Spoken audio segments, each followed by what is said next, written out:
Vocês têm um processo de escolha de ativos, né?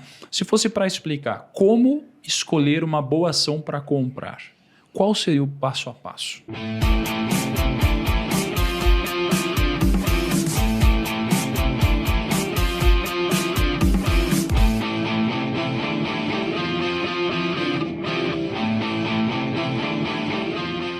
Vocês têm um processo de escolha de ativos, né? Se fosse para explicar como escolher uma boa ação para comprar, qual seria o passo a passo?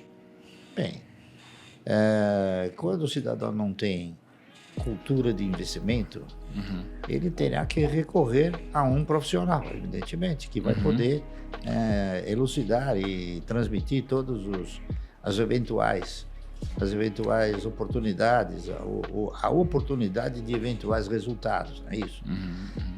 Você então analisa o projeto. Nós o que fazemos é analisar os projetos. Eu vou citar, por exemplo, o seguinte. Pega um bom case hoje. A IRB, por exemplo, ela é um novo projeto, tá entendendo? É um novo projeto, uma nova administração.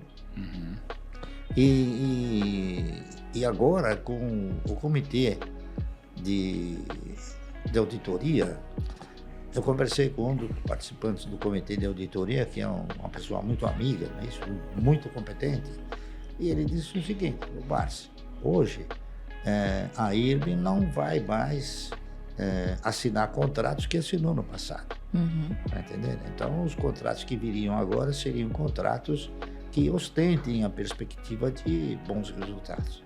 Então é o seguinte, tem coisas que o ex-administrador falou que a gente eu não sei, não posso provar, tá entendendo? Mas ele falou muitas coisas ruins em relação aos bancos, não é isso?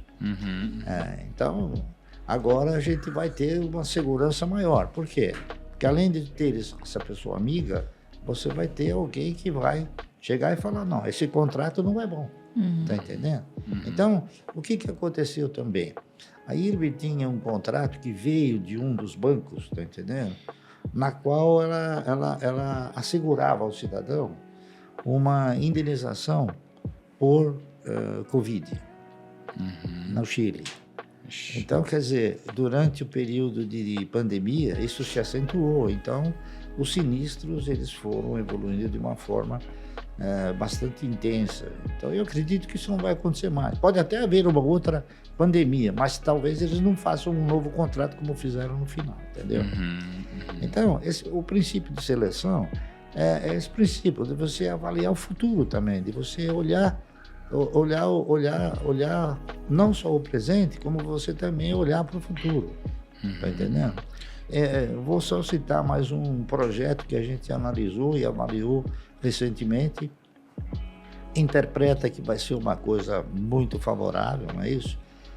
Recentemente, o Grupo Votorantim, eles acabaram fazendo um processo de fusão, não é isso? E incorporaram a uma nova empresa chamada Auren, tá correto? Uma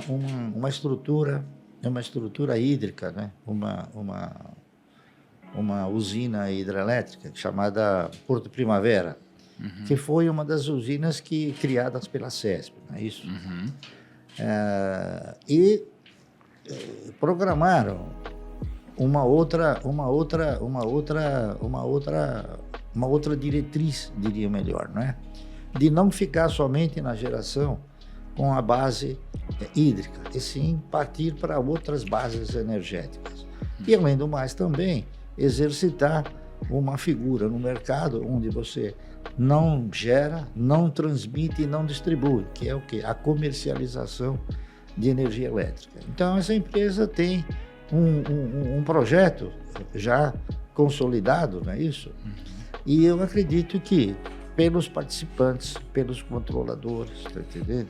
Que são o Grupo Votorantim de um lado e um grande fundo de pensão canadense, que eles venham a ter esta diretriz, este comportamento de gerar resultados e também distribuir esses resultados. Posso só sintetizar? Eu acho que a gente pode dividir em duas etapas.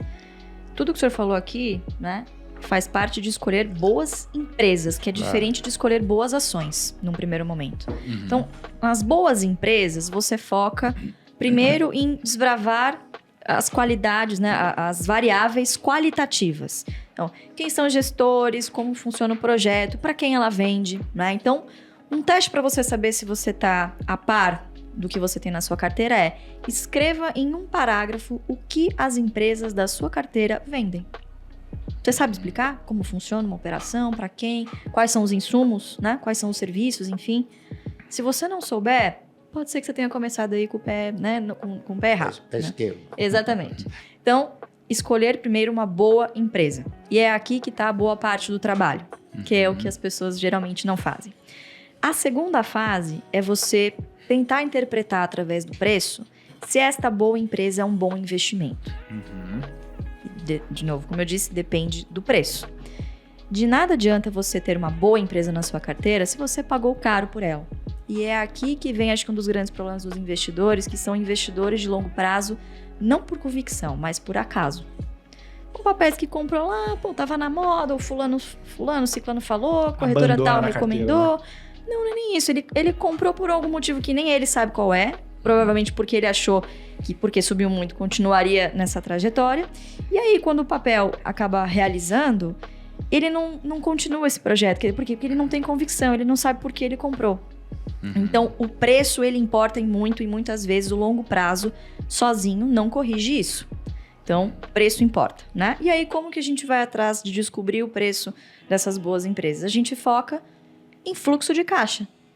Pagar dividendo no final do dia é a empresa ter a capacidade de tirar lá no final do trimestre o que ela vai investir, usar ali de CAPEX ou para adquirir outras empresas para parte do seu crescimento, certo?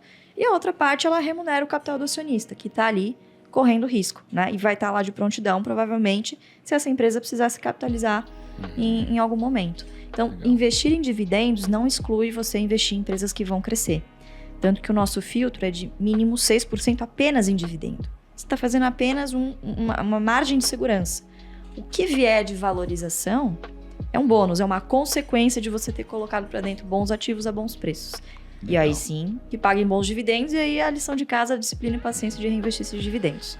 Tem uma frase do Howard Marks que diz que tentar comprar um ativo por preços abaixo do valor intrínseco não é infalível, mas é a melhor chance que pode se ter, né?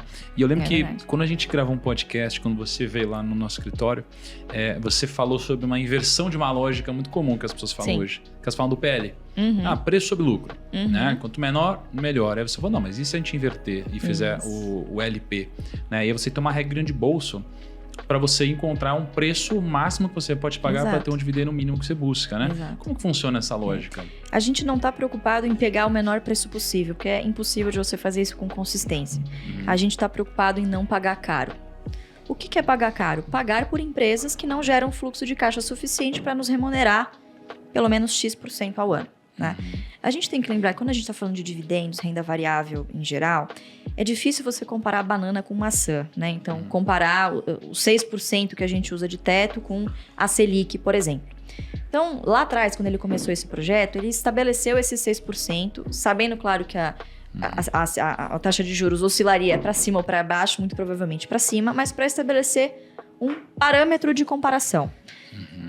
Quando a gente fala em 6% mínimo de dividendos ao ano, a gente está falando de uma métrica já real, porque os dividendos, no longo prazo, são corrigidos pela inflação. Ações são ativos reais, cujos seus preços serão corrigidos, seguirão a tendência dos seus lucros. Essas empresas que estão na bolsa, teoricamente, são empresas líderes de mercado e conseguem repassar para os seus preços o custo inflacionário no longo prazo.